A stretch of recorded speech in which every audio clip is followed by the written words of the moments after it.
Hello, my name is Hannah, and I'm just gonna ask you a very simple question. Do you have a social media account?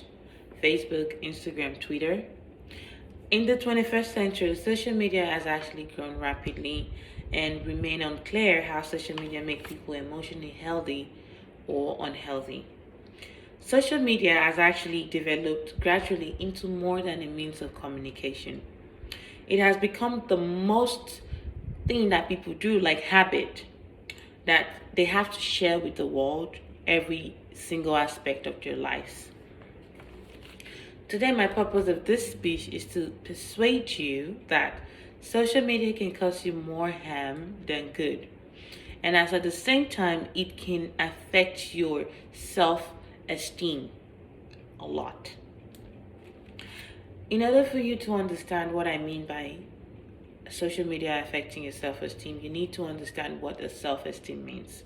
In my definition, it says self-esteem can be defined as a judgment that individual make and commonly retain with respect to him or herself that reflects an attitude of acceptance and shows the degree to which the individual considers himself or herself competent, meaningful, effective, and worthy. In short form, self esteem is the perspective that people have upon their own values. Social media can affect people's self-esteem. The main reason people should realize that is that social media can affect it because of comparisons.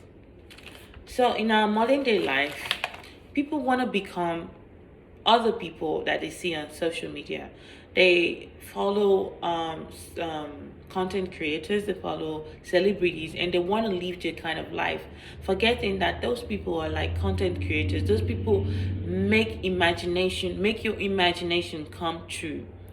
In other aspect, that is not a real life aspect because they give you a visual of what should be what is in real life, and that is not how you should see yourself. Because while you are trying to compare yourself to those people, you're doing more harm than good to your self-esteem, because you start feeling that, am I good enough? Or why can I not be like this person? Why can I not be like the celebrity? So it affects your self-esteem really bad. For instance, like I make an example, people prefer to compare themselves to most social media people that follow celebrities. And this, due to this, some people feel like their own accomplishments are not enough for their loved ones. Some people are actually wondering how social media is harmful to your self-esteem or your self-image. Well, if for some reason you constantly check on other people's profile and want to live your life according to what you see in the profile, it would not make you be yourself. It would make you want to live someone else's life, technically. And that, for example, it could lead you to depression.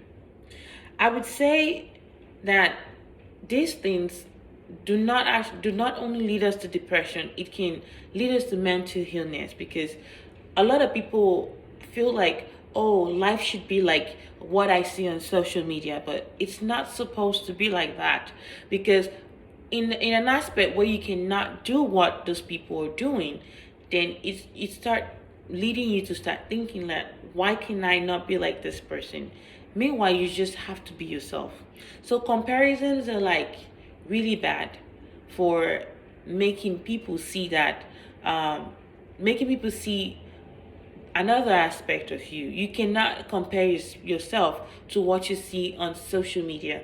It affects your self-esteem and your self-image, and it also affects your family as well.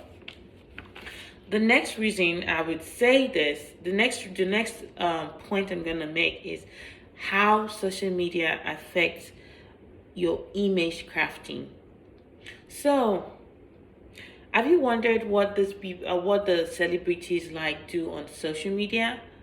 They are content creators, like I said. They give you a visual of your imagination. So, as a result of image crafting, most probably most people get hurt, and including their family and friends as well.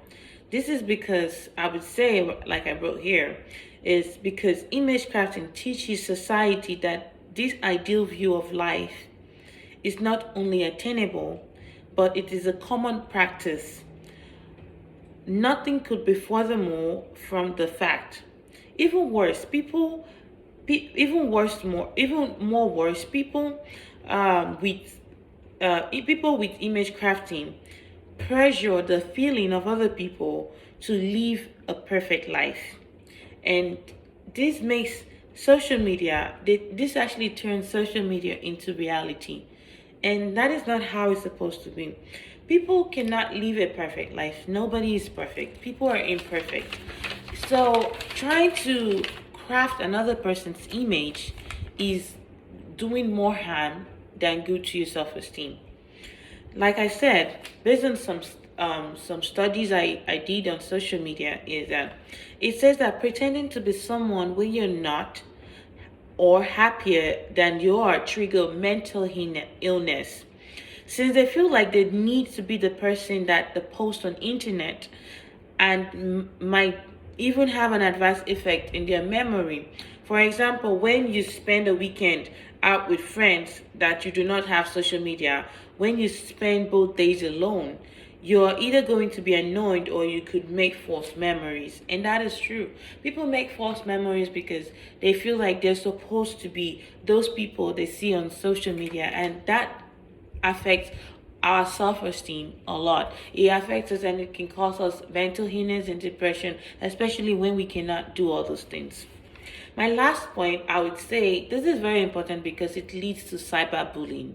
So cyberbullying is a poor treatment of people digitally, like making silly comments and cursing at people. This happens in our modern day life, especially to like high school teenagers and people who are not able to stand up for themselves. So they go on social media and watch what people have to say about them, which is not supposed to be. Like I wrote here, I used to be obsessed with social media by uploading everything that happened in front of me, but I realized that it does not bring me any benefit at all. Sure, it was fun seeing people liking and viewing my comments and even criticizing my profile at the same time, cyberbullying me, telling me, "Oh, you're not pretty, or you're not good enough." But I I just feel like it's something that it's something that I just wanted to do for fun. But now I'm sure you notice the reason why all the stuff can actually affect our social life. All this social media posting and making comments and trying to be other people affect our social life and our self-esteem and even our image, and it could lead to also mental illness. It could lead to depression. It can lead to over comparisons. It could lead to even people trying to kill themselves. It could lead to suicide because people think that they're not good enough. So in my conclusion here, I would say that I have made definitely, I'm sure that in my conclusion, I would say that I hope I've actually persuaded you enough for you to know that social media is can cause you more harm than good and in your self-esteem, you know. And most of my references I actually got from blogs and social media about low self-esteem. And if you read about Black Sea in 2019 April, how social media can impact your self-esteem, you would learn more. And others are The Dangers of Image Crafting by WL in 2014, March 3rd. And also, I got another reference from The Relationship Between Cyberbullying and Sexism by Dr. Melanie Hazel, written by Social Media Sitters. And at this point, I hope I've been able to convince you that social media can actually cause you more harm than good. Thank you very much. Have a wonderful day.